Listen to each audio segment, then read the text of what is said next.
Hello guys, assalamu alaikum. Pishi letu la leo ni kabuli. Nimetumia mchele kikombe kimoja, nyama kiasi, paste ya garlic na ginger, zabibu, kisha na carrot na vitunguu. Kwenye pan nitatia bata yangu, kisha nianze kufry carrot kama dakika 2. Tena ni fry zabibu zangu pia kama dakika 2 niziweke kando.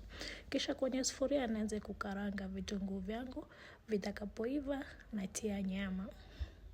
Nikoroge kiasi, kisha nije nitie spices zangu. Nimetumia bizari ya pilau iliyosagwa, alafu na bizari ambazo ni nzima kiasi. Kisha na chumvi, alafu nikatie ile paste ya garlic na ginger.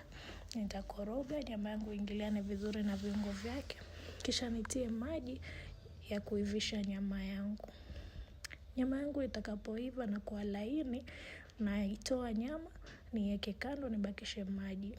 Kisha nije nitie mchele wangu kwenye yale maji ambayo nilikuwa nimepikia nyama, naongeza na chumvi kiasi, nipike wali wangu.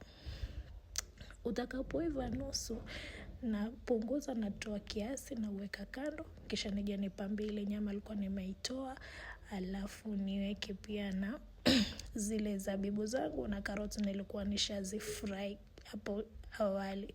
Kisha nije nifunike kwa juu ule mchele ambao nilikuwa nimeutoa. Nitaongeza maji kiasi ya kuivisha mchele wangu vizuri. Kisha nifunike wali wangu uive pole pole. Pilau yangu imeiva kama hivi unavyoona, wali umekauka na uandaa vizuri. Kisha tayari kupakuliwa na serve na pilipili. Kabuli ni tamu sana. You should try.